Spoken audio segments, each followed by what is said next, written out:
and welcome to the Big Just Energy podcast with me, Shakaila Forbes-Bell, author of Big Just Energy and your favorite fashion psychologist. Now, this isn't your regular fashion podcast. It's based off the book of the same name, as I mentioned, and we're going to really talk about the meaning behind clothes, how you can shop mindfully, stop wearing and buying things that are not authentically you, understanding the psychological value of the things that you own and the things that you have. And I think this is a perfect episode to have the lovely Sophie Liard with us here today. She is the Folding Lady, and she started the Folding Lady in 2019 at the start of the global pandemic. Her folding skills were learnt in the department store she worked in from the age of 16. She was taught to fold by prestigious brands such as DKNY, Ralph Lauren, and Seven for All Mankind. She transferred her folding and merchandise skills from store to home and now shares her magics with others through her social media platform and first book, The Folding Lady, which is amazing. I suggest you all get a copy. So thank you so much, Sophie, for joining us today. Hi, how are you? I'm good, thank you. I'm really excited to have you on board. I wanted to ask you a question I ask everybody when they first join, and I'm really excited to hear your answer. So what do you think, according to you, what does Big Just Energy mean? I think it means like respecting your clothes as whatever they are, not just your going out clothes, your best clothes, but your everyday clothes are also your best clothes, and feeling comfortable in every single, like having the same energy in all the clothes that you wear. That's what I think it is. I think that's exactly right. I actually was speaking to someone yesterday and they said, all the talk about putting meanings into your clothes and showcase your identity, they said that they just think a lot of people put that into their going out outfits. And I think that's so true, but we only spend like a small percentage of time in these outfits as well. We need to think about what we're wearing day to day. Yeah. And it's so sad, isn't it, that we do, and I very much used to do that, put the most value on the going out clothes.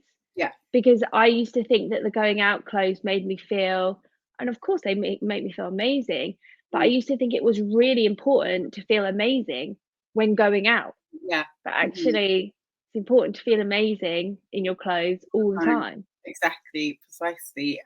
Great. And looking at your content, anybody would think this is a professional organizer. Like this is someone that's been doing this for years and years, probably from a family of organizers, but your background is actually in retail.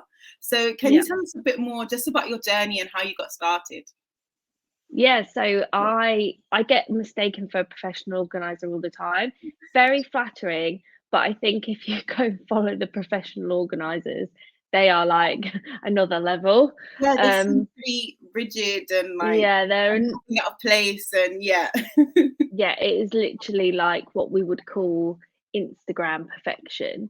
But so I started when I left school. I had a weekend job at a department store, and I was working on women's wear. And then I quit college, and then my mum and dad were like, "You have to go and get a job, or you need to go back to college. You're not just going to sit around the house," which I was really sad about. And so I just thought, oh, I quite like my job, my weekend job at the store. I'll just go and ask for more hours. And I started full time, and I just ended up just being addicted to the job. I was purely addicted to the job. I was addicted to the merchandising that we got to do all day, the tidying up that we got to do, the organising, the talking to the customers, the organisation of the stock room, the addiction to selling things and meeting targets, and all the different people that I used to work with, and just like the fast pace, because back then there was no internet shopping. And when I say back then, we're not even talking about that long ago.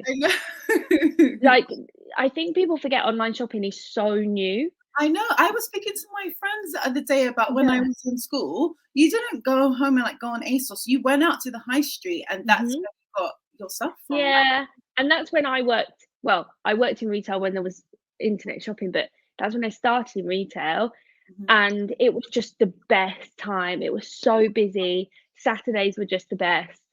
And yeah, and I just was completely addicted to the job. And then I got this position. It was kind of like we had this DKNY department, and I kind of proved myself to my manager because we had quite a range of brands, from like the cheaper ones and the high end ones. And DKNY became an opening, and it was really important because you had to be you got paid like half by the store and half by DKNY, and you got like uniform from them, and you got to go to their trainings, and they used to come in and visit. So it was like whoever got the role had to really represent the store and be really good. And I was like 17, and I don't know, you know what, I can't even remember, but I just wanted that job, and I said to my manager, and she said, "No, you've not been here long enough." But I must have done something one day because she gave me the job, or she must have had no one else. And she gave me the job, and I loved that department. To me, even my mum, she's like, "Do you remember when you used to work on DKNY?" Like, it was just, the folding that I learned on that department, and the merchandising skills that I learned, and the selling skills, and the organisation skills, and the sort of not running a business, because we weren't running a business 360, but we were running a business with the targets, and I won like incentives, and it was amazing. And then we had, brands would come in, teach us how to fold in their particular way because everyone wanted to look different. Like all the jean brands, because I spent a long time on the denim department when DKNY exited the store.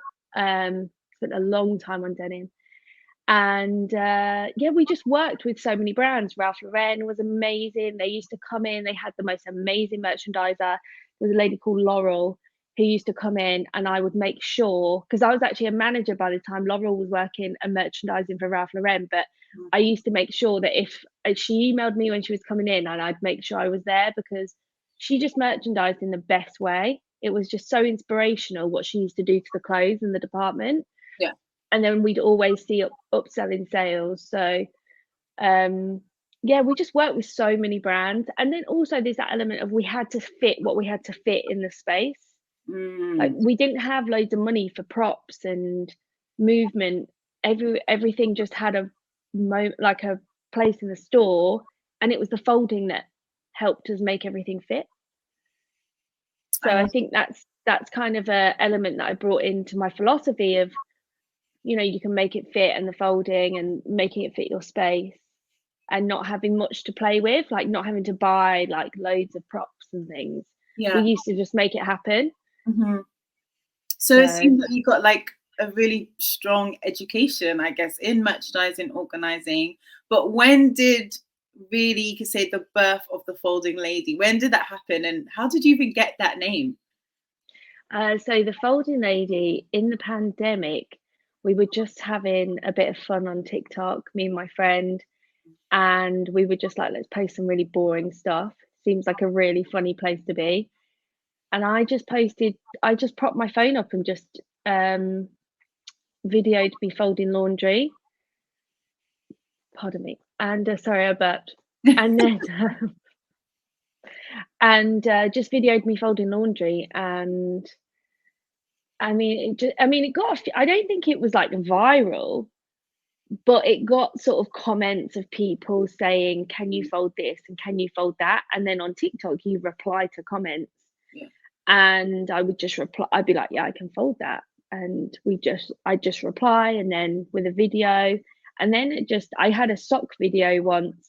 I posted folding socks. Someone asked if I could fold socks, and then I posted that video. It got like 4 million views, and I got a lot of followers off that. I already had like, I want to say I already had like 80,000 at that point. But then I got this TikTok that got 4 million views, and it probably took me above like 200,000 or something. And that was quite a moment. That was my first viral video. And then my mum and my sister said, oh, you see what everyone calls you in the comments, they just call you the Folding Lady. You should change your name to the Folding Lady. Yeah. And it was kind of I felt like at that point, I didn't listen to what they said straight away. But then it got to the point where I was like, this probably is something that I could brand now. like, does my name actually explain what I do well? Because I was Sophie Liard. Yeah. And I just felt like it didn't. And I was like, if I want to make a job out of this, then I kind of need to be branded a little bit.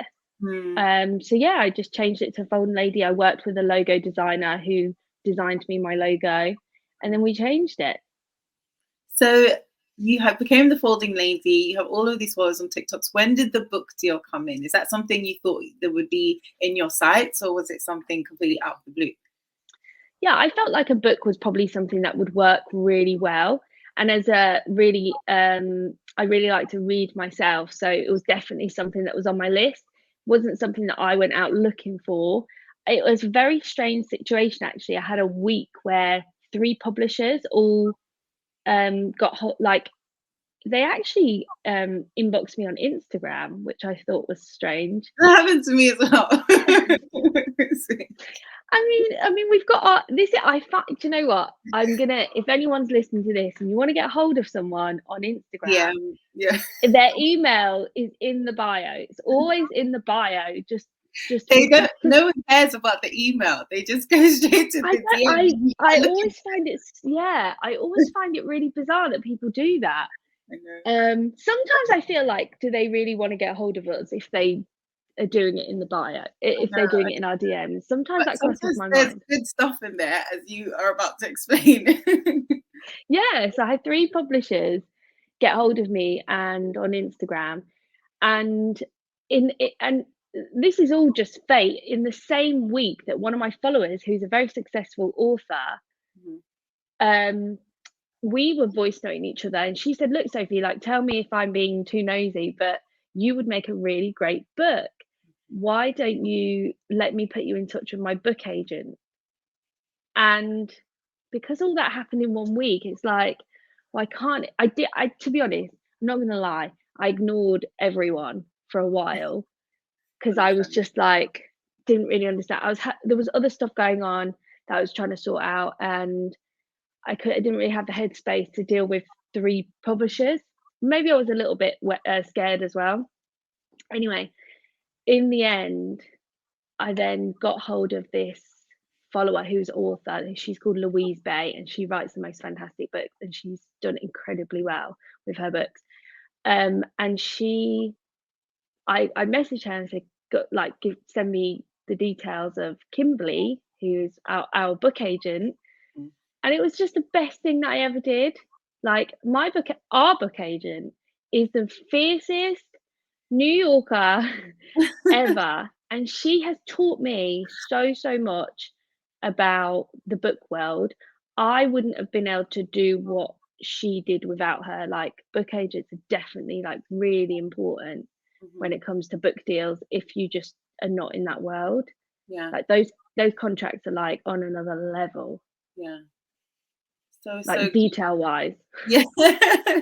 So it's great you had a lot of people in your corner. And then when it came to writing the book, one thing I really liked about it is you put a lot of yourself in it, a lot of your personal stories. You talked about your family, you talked about your intimate relationship, your husband, your children. Like, that's something I kind of struggled with, because as someone that talks a lot about fashion and research, you talk about folding, it's almost like a thing separate, but then having to put yourself in it, I don't know, I thought that was something challenging. Is that something you experienced, or was it pretty easy for you?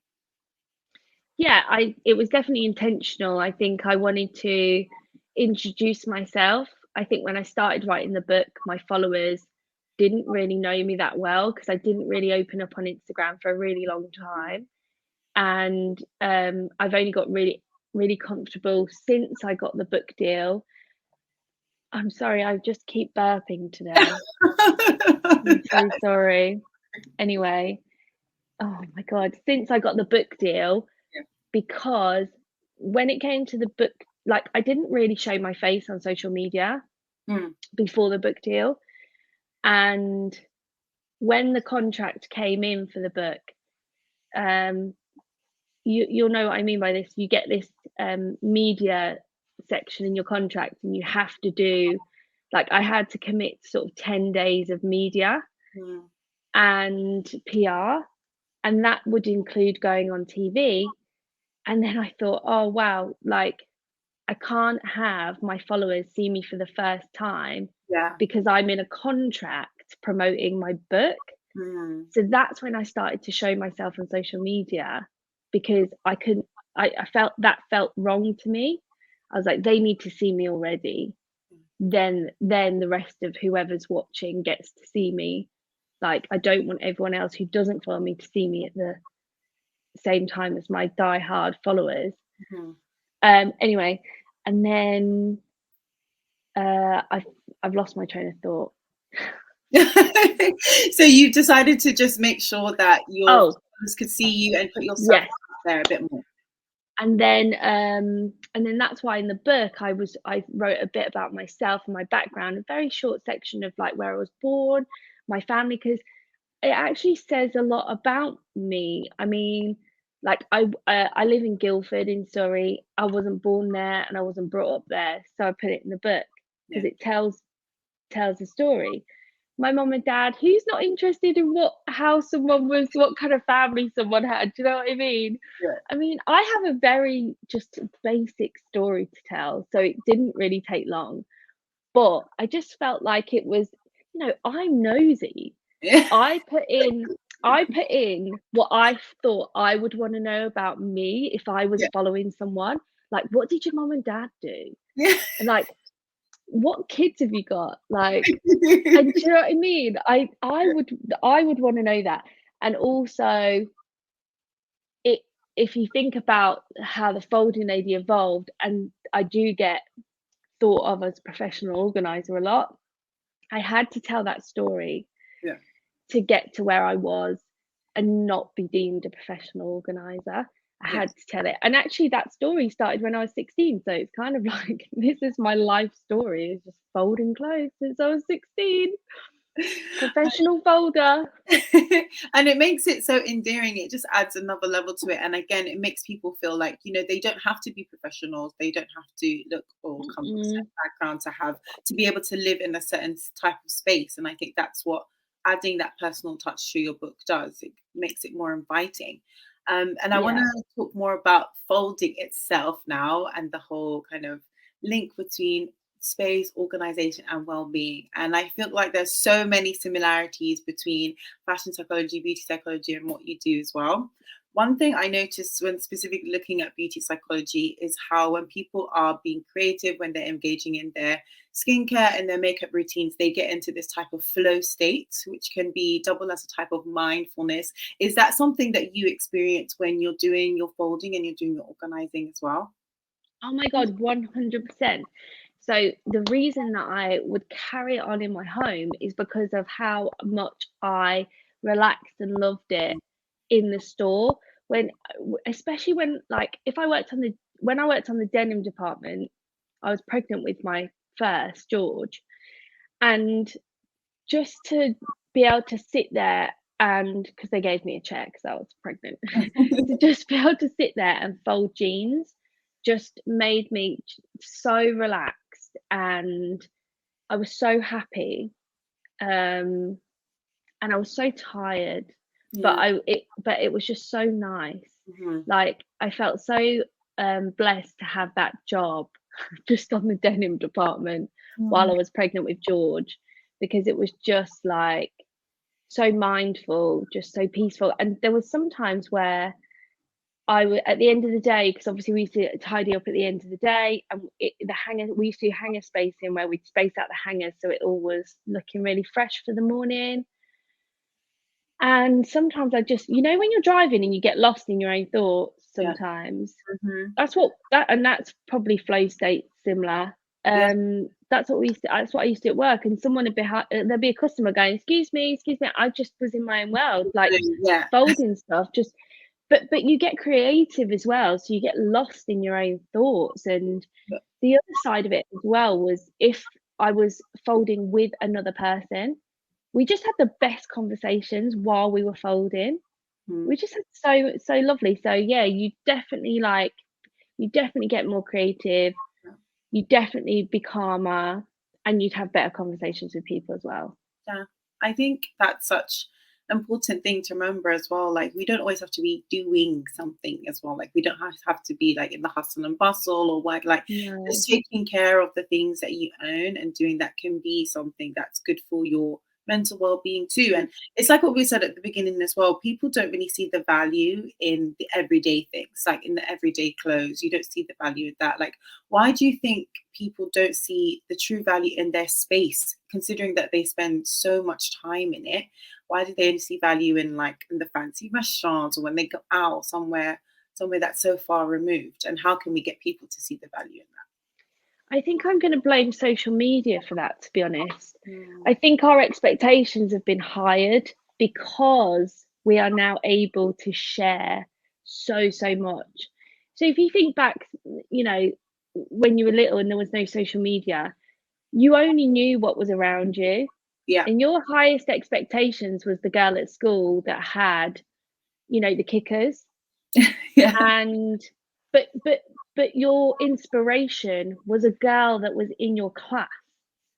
So it wasn't out of touch. Mm-hmm. Our expectations now, we see everyone online. We can see everyone. And now our expectations are, for example, Kim Kardashian. She's like, how many followers has she got? She is so many people's inspiration now, but she's so far removed from everyone. Mm. And I think that's the problem. I think we see so much of everyone else who is not in our realm. Most of us can't afford £1,000 jumpers, Yeah. you know, 100 grand cars, whatever. So we give up on everything we've got because we're like, oh, we'll just, you know, we have a lower respect for what we have because we're able to access so much now of what everyone else has in the world. And I just think I think a lot of people need to make peace with it. That is just escapism for a lot of us. Let's just watch it and enjoy it, and you know, put it to, you know, but our expectations and inspiration should still be the girl in our class wearing the cooler shoes or something, you know. And I That's what think, it should be. yeah, I think that's a lot of the concept behind your book. You know, like you said, having respect for the things that are more tangible to you. I think, yeah, with social media, it can act as a bit of escapism. You get lost in the world of other people, but taking that time, organizing, like almost just living and breathing with the stuff that you own, folding, it's like all that kind of, all those activities helps it to become more tangible and helps you to see the value and the respect in it. And in the book, I really loved how you talked about this concept of after value. Can you explain that a bit more for us? Yeah, after value was that sort of concept that we came to really naturally. I was trying to explain to some of my followers why I do it, like why I fold, why I do what I do. And it was purely because I just had this life, like I don't know whether I had an epiphany. I think me and my friend call it the awakening, where that you realize that to aim for the unreachable stuff won't make you happy. So when you do get, I don't know, when you buy something because a celebrity's wearing it, but that's the only reason you bought it, because you think you're going to be connected to that celebrity because you bought the bag, but you're not going to get after value from that bag that way, because one, probably couldn't afford it, probably go in debt by it. That is not after value. Two, you won't feel the connection. And three, you probably don't need the bag. Probably don't even like the bag. Some people don't even like the bag. And that's not after value. Now, after value could be, I don't know. Oh, I remember when I had Arthur. Now, when I had George, I was like 21, like retail wages, had no money. So I didn't really have a lot with George. We didn't have anything fancy. And also with George, he's 15 now, there was no like baby stuff that was there to, you know, you have to buy this type of cot, and there's like a 1,000,001 walkie-talkie baby monitor thing. When I had Arthur 11 years later, there was so much stuff. Yeah. And I just remember like thinking, knowing what I had with George and how we got on, and then when I could buy stuff for Arthur, I knew what I was being sold to as a parent from marketing and what I actually really, really needed. Mm-hmm. And I remember picking like a baby bag, and that was probably one of the one things that I didn't really have down with George. I had this like crossover it came with the pram. It was awful. It was awful. And then with Arthur, I bought a really nice backpack because it was on my back, so I had my hands free and it had compartments, and it cost a little bit more. They were so good, and I got so much after value from it because I was hands free, it had compartments, it had a bottle warmer, blah blah blah. So it's like buying things for yourself and your needs, Yeah. and not for anyone else. And that doesn't mean it can't be designer, because it's not about materialism, if that makes sense. And I think a lot of people mistake the phrase materialism for people who buy all the branded stuff. Yeah. Well, it's actually not. Materialism to me is buying things because you want to be connected to someone else in some way. You're not buying it for yourself. Like, so, and that can happen with anything, Yeah. not just designer things. So yeah, did I explain after value? I'm very good at going off the point of the question. No, I think Very it's good. no, I think you explained it perfectly. It's really like Mm. something being valuable after you bought it, because you know a lot of times we'll have something and we'll get all excited and it comes in the post and then you open it and you're like, right, like I'm done with it. You never touch it again, and you try to find that next high through your next purchase, and that's why we have a lot of Yeah. a lot of regret. So it's really tricky, but I think thinking about things about having value long after you purchase them, that's a good way to try to overcome that. Yeah. Yeah. And I think it's teaching people as well, like it's not a price point thing.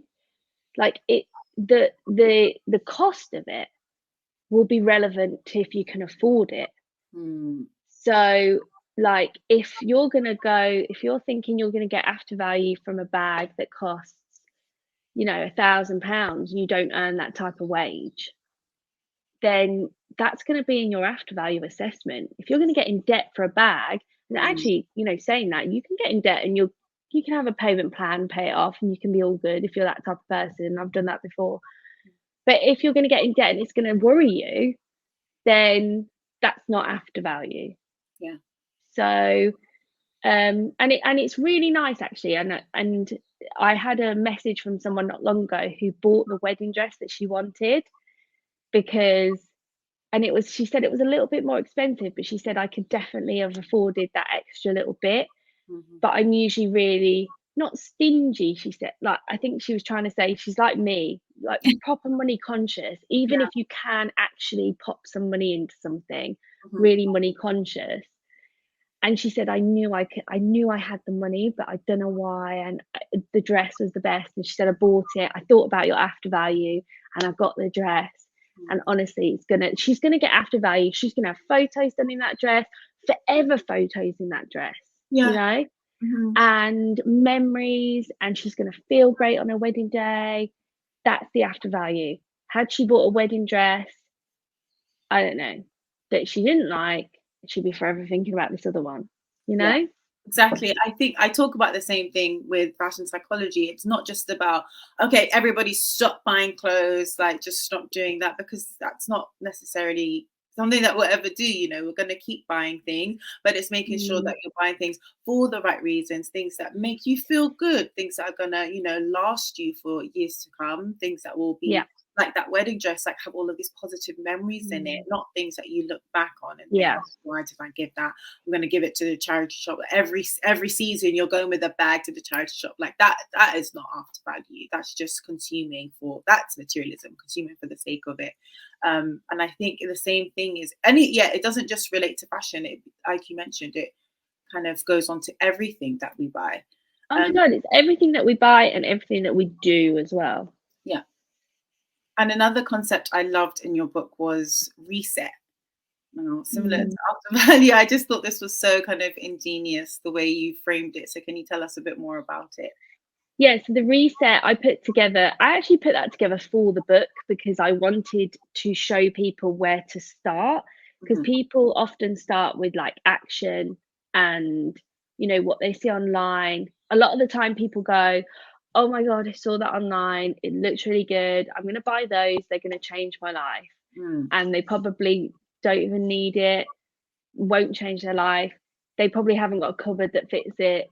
And where we start with the reset, with the R, is to recognize, and we recognize what needs doing in our house, what's causing us the most stress, what's hindering our day, what's slowing us down, or just simply what needs changing. For example, if you're welcoming a new baby into your home, you're going to have to reset a room or an area for that baby. So you're recognizing the needs of your home. And that's where the reset begins, recognizing what's needed. And also, it's a great way to break it down that way, because it could be something really big or it could be something really small. So, really big would be baby coming into a home, or you're moving in, or your flatmate's moving in, or whatever. That's big. But it also could be really small. Like in the book, I talk about this couple who argue every morning because they lose the keys. There's nowhere for the keys. But the point about losing the keys every morning is that it hinders the morning, makes everyone argue. They're late for work. They're running around looking for keys. And actually, a reset could be organising a little place in a drawer where everyone agrees to keep the keys. So it's about recognising what's going on in your house and what's needed. And then engage was part of the reset. I won't go through the whole reset, but engage is another really important one. So engage is about talking to the people using the space, because I think quite often what people do, because we still have people in the home that are the main sort of cleaning, tidying, organising type person, because let's face it, it is a personality type thing. So we've always got that main person that steps up. But quite often that main person feels so hard done by because people aren't doing what they have set up. But quite often that person has not communicated the system to the rest of the house. And then and also quite often that person has not organised in accordance to who uses the space. They've done it to make what feels good to them as a person and what they've seen online. They've not really thought, actually, this is what this person needs out of this space. And the reason that it gets messy again is because it doesn't serve the person who's using the space. So engaging and the communication side is so important.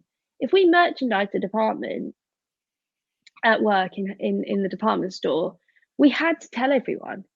Otherwise, how are they going to find stuff for customers? How are they going to know where things are? And how are the customers going to know? So it's about making it serve the space. If we didn't put the jumper that was seen on, Holly Willoughby on this morning at the front of the mat, how are the customers going to find it if we're not there, if we're on a break? So it's about really being aware of what's going on, like we did in the department store, and make sure you sell that dream. You're all customers in your own home. That's how I see it as a retailer. Like, what do you need? And how are we going to make that really easy for you? Sophie, I could just see you saving so many marriages, saving so many families from that's like the number one arguments I know that people have about cohabiting, and you broke it down in a way that I know many people don't think about, and like described it. We often don't make sure that the space works for everybody. Is really like one person kind of beating the drum and everyone falls in line, and then when things don't work, it gets messy all the time. We don't stop to think, well, why is this actually happening? I think we all need to reset. So because the person organising always too much thinks they know best, and everyone should do it our way. We do that with kids the worst. I think with kids we think they should do what we do for them, when it's just not the case. And I'm very particular about a child's bedroom should be set up for them. Like, it's their room. And by doing that for them, you're teaching them to be responsible for their own space. And that will only then carry on when they get their own place when they're older. Like, it's not about making them fold their clothes. My kids don't fold their clothes, but I set their room up. When I do a reset in their room, it's with, I talk about my older one, my younger one's too young to ask, but when I chuck out George's clothes, it's with him. I never do it without him. And it doesn't take long. We just do it in the evening. What do you want? Let's get rid. Give it to his cousin. Can't wait for it to go. But I never do it without him. And I'll never chuck it. I never have chucked any of his toys out without him. Yeah. Because he needs to understand where it's time to let things go. And he needs to feel comfortable with letting things go in a positive way. And then he'll carry that into when he's older. He won't show it now. Kids don't show you much, except those kids that are natural organisers. We love them. But most kids they don't care. But they will care if we role model it, and they'll show us when they're older. Yeah, it's so funny because I do that every year with my niece and nephew when it's time for Christmas, and I know they're going to get a bunch of presents from their aunties and uncles. So we go through all of their toys and we think, what are we getting away? But I didn't actually recognize that that's something that's helping them, see the value and see that how they've transitioned and how they've grown, and they can actually spend time acknowledging that. And I think that leads us nicely into this next question I want to ask you about, which is more focusing on the wardrobe. So in Big Just Energy, I talk about this concept called wardrobe ethnography, which is essentially about understanding a person by investigating their wardrobe and looking at all of the decisions. I always say clothes in your wardrobe are decisions. So all of the decisions they made at different parts of their life and how it constitutes them as they grow, as they go through different stages, different jobs, different identity phases. And I wanted to ask, do you think the way we store our clothes as well says something about a person? Yeah, I was thinking about this last night. And do you know what? I don't know if I guess it says I want to organise my clothes, but I don't know if it says, I don't think it says anything maybe like in your book, we talk about it. Because I know I've got, for me, I do like being organised, but my head is runs at 1,000 miles an hour. I have to force myself to do this stuff just because I know the after value. I think that's the other thing of after value is when you feel what comes after, then everyone with those brains that don't let them slow down, and it makes me stop and think, and then I do it. That's why I like to be organised and things. But but I think it probably says that they're willing, that they do have a respect for their clothes. Yeah. And they do have a respect for their wardrobe. So I think probably says that about them. And then I know how you said how you're just that kind of person. And I like to think that I'm the kind of organized person. But if you come into my room on a random day, you might say otherwise. But I think something I'm starting to maybe just acknowledge a bit more about myself is I do have a chronic pain condition. So oftentimes I'm just tired, I have that fatigue. And as much as I acknowledge the value of the tidy space, sometimes it's just easier for me to just fling and just deal with it later and conserve my energy for specific things. And I know there's a lot of people like that. They just feel like they don't have the energy. So what would you advise those kind of people who want to minimize that kind of time and energy spent cleaning, but they still really value having an organized space? Yeah, you need to make it suit your routine. So, and do it when it feels good. I think there's a thing that, I don't know, we should be all cleaning and tidying on a Saturday, or as a working parent, and at one time a single working parent, there was no way I used to work 6 days a week. I didn't have a whole day to commit to cleaning. You got to make it suit your routine. And I think I remember back then I would set things like, say I was doing my washing, because also I don't want to look at it either. So I had this really great way of making sure I didn't see it. So I would put a wash on in the evening before I went to bed, and then I would set the delay timer for around 5 in the morning. And when I discovered the delay timer, it was game changing. I set the delay timer for 5 in the morning because I felt because I lived in a flat at that time. Yeah. But I tested it a few. I was like, we were a masonette, so I was above, and there was an old man below. But he never complained. So I tested it a few times. I did ask him. He said it's fine. So he didn't hear it. So it came on at 5, and then by the time I got up at 5:45, or maybe I said it a bit earlier. Anyway, I used to get up about 5:45. Yeah. And then it would be done, and I could put it on the rack or the radiators before I went to work and George went to school. And then if the radiators were on, because it was winter, it was like dreamy, because when I got home, I didn't have to sit in a house with all that washing, it would be dry. That's why I actually really loved the winter for the radiators. And then when I got home, I'd put it away straight off the rack. It'd go straight away, because I felt like I deserved to not sit in a house with loads of laundry. And I swear to God, I just do 1 wash a day. Every day we do that. That was on repeat. I didn't have a day where I did like 3 loads of washing. Just every day, that was my routine. And just things like that, just put it into your routine. Folding I do before bed, because I find it really calming. So I'll go and put like the washing on the bed in the day. If I'm looking that way, because I'm staring at like now I work from home, I don't have the luxury of drying it while I'm at work. There's a massive rack of washing right there. So I'll go and put it on the bed, and then I'll have a shower, and when I come out of the shower, I'll fold it and put it away. I just find it quite calming to do before bedtime. Yeah. Apart from the boys, obviously, with the boys going to sleep, not George, actually, Arthur, I'll put his away in the day. But yeah, you just got to fit it into your own time. Like, don't see it as a chore. It shouldn't be it's not like tiring to do, and it's not energy consuming. It's just, you've got to do it at a time that suits you. And when you're in your bedroom, yes. Yeah, I think that's great. Like, just reframing the way you see it as well. Don't see it as something like extra to do. Just see it as part of your routine, and as a way, again, like you said, to just check in with yourself. Like, you just do something, maybe even switch off your brain as well from what's going on.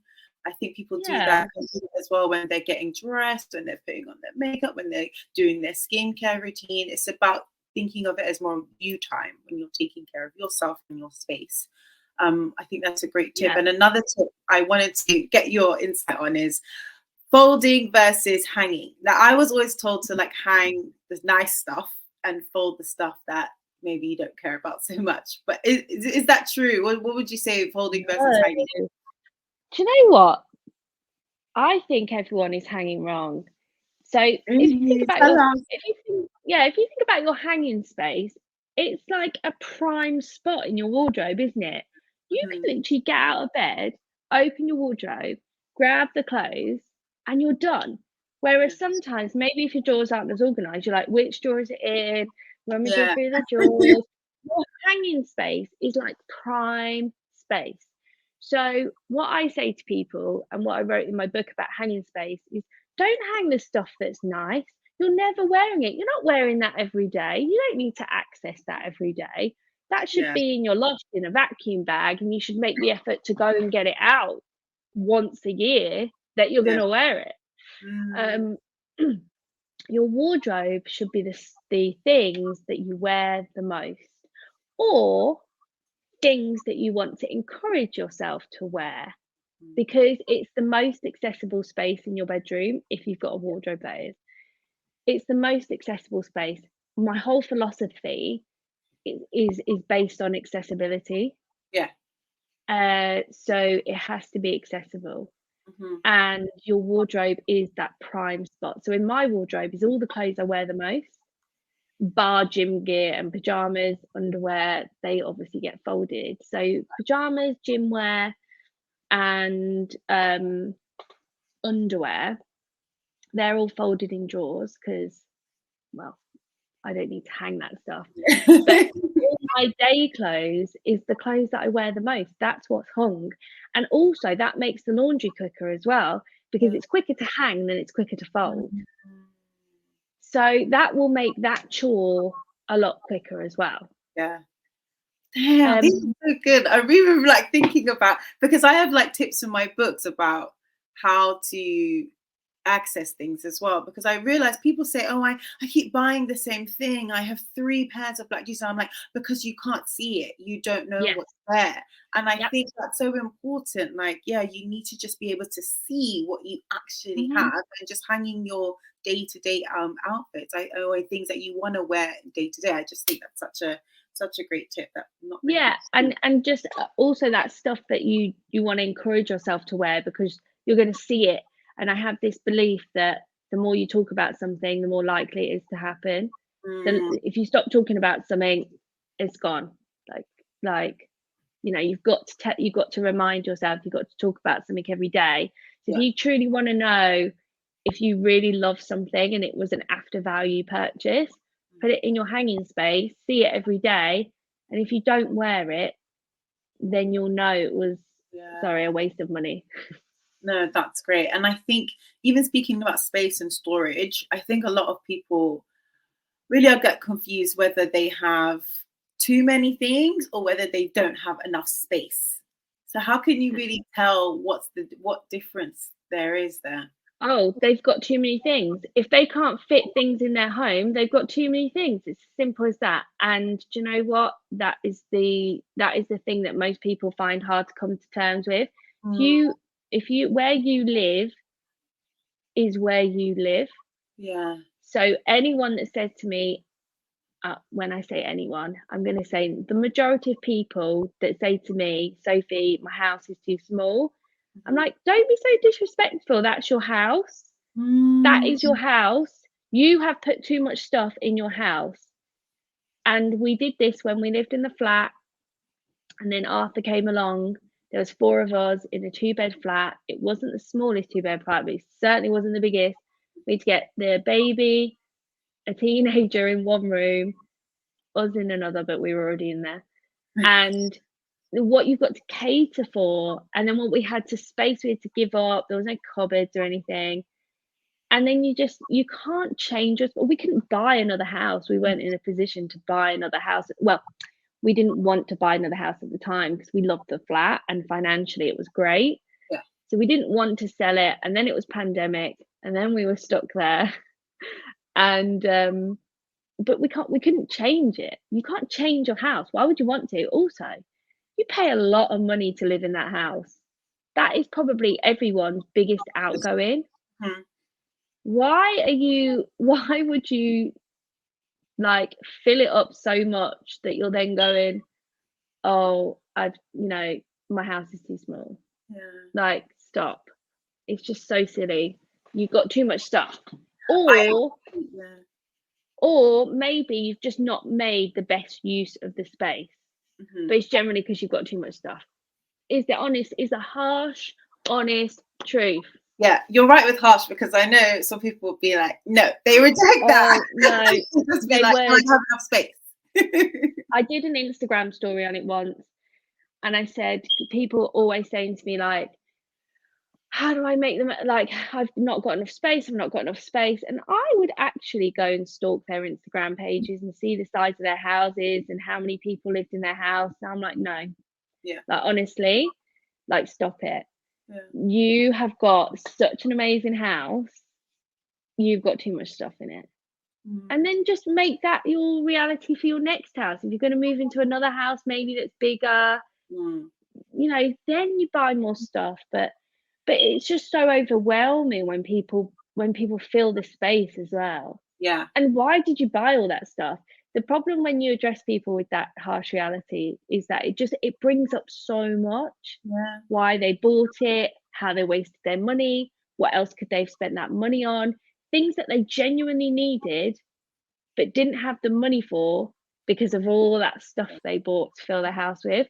And I've done many Instagram stories on it, and I write about it in my book. And the response I've had from people who've had that awakening, they've been like, oh my God, that's me. I need to really, really think about it.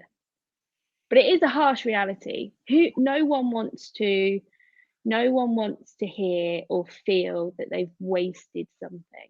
Yeah. Because it is bad. Because there's that cognitive dissonance as well, right? You want to feel like every decision you made was right, so you justify it, and it's like, it's not because I made a bad decision in buying all this stuff, it's because I don't have the space. But then doing that, you get into this negative cycle where you just keep doing it because you think it's right, and then it's like you lose that sense of control. And that's something I want to ask 100%. You as well. Like, I really enjoyed in your book, you talk about caring for your space is a way to take control of your own happiness. Can you just explore that concept with us a bit more? Yeah, I don't know, I think I've just made peace with, I just have now realized my home is my place. Like, it's I don't think I saw it like that before. And I don't think I realized how much your home can do for you and your life, like, until I started putting in like merchandising, the way we used to merchandise in the store, into my home, and realizing that if you set things up in a certain way, you can like build your dreams. You can do whatever you want to do. For example, like in my picture frames, I've got quotes of like positive words, and like like in the morning in my bedroom when I wake up, there's a picture that says today, what does it say? Oh, to do, today be happy or something. And I've positioned that so I see it when I wake up. Like, that's the first thing I see is a positive word. Like, it's a positive affirmation. And I don't do affirmations, but I believe in putting things into your routine. I'm not very good at intentionally, like journaling or positive affirmations. I'm not very good at that. It's like too much extra that I don't want to have to do.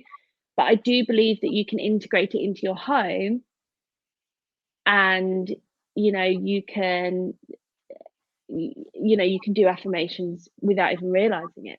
So, for example, I'll do one every morning because I wake up to that picture. So the first thing I say in my head is be happy. And then I come downstairs and like there's pictures where we work. Me and my husband work from home, and just near where we work, I've got pictures here above me of my favorite films. They make me happy. So it's not like stuff that doesn't mean anything. It's things that build, like, give me good memories, and things that I like, things that the kids like. I can't tell you what's on my frame because I don't know if we're allowed to swear on the podcast, but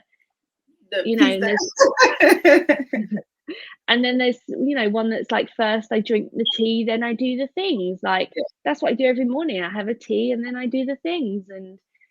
And everything, your home, if you really put the thought into it, can really build you up. Like, it can do so much more than you thought it could. And I know that because of the way we used to set up the store and what we did for customers and the dreams that we made when they were buying their clothes. Like, even if it was just a pair of jeans, and like it was like game changing that they bought jeans, you can do that in your home.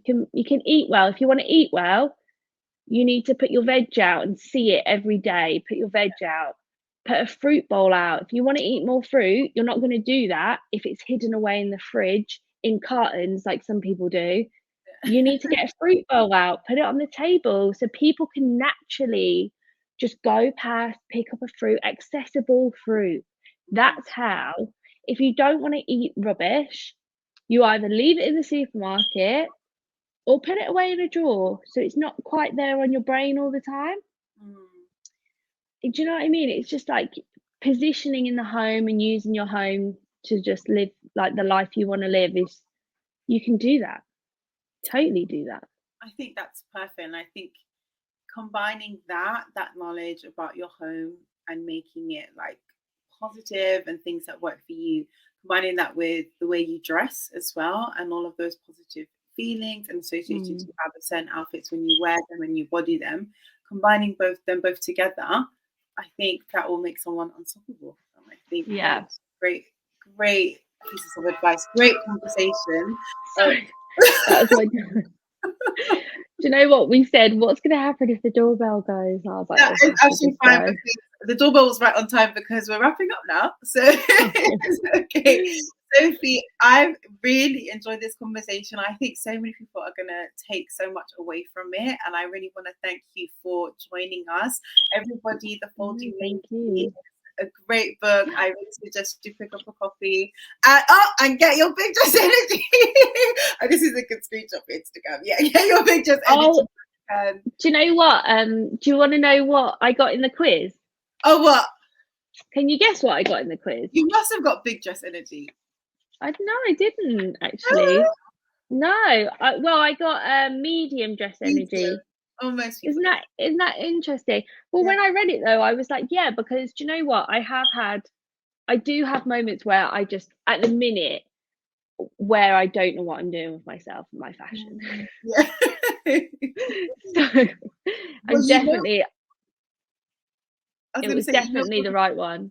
Yeah, you know all of the basics, so it's going to be easy for you to get to Big Dress Energy. But tell everybody where they can find out about you, and if they want to follow you, where should they go? Oh, I am literally The Folding Lady on YouTube, Instagram, Facebook, TikTok, and yeah, my book's available on Amazon and the Book Depository if you're worldwide, in the US, Canada, and now Poland, which is great. Oh, amazing. Thank you so much. The same with me, at Shakaila Elise on Instagram and TikTok. If you want to know more about fashion psychology specifically, fashion is psychology, and also fashionissPsychology.com and on socials. And yeah, thank you so much, Sophie. And thank you everyone for listening. The next episode of the Big Dress Energy podcast will be out next month. It's a monthly podcast, so make sure you tune in on YouTube and on Spotify. So thank you, everyone. Bye. Thank you. Bye.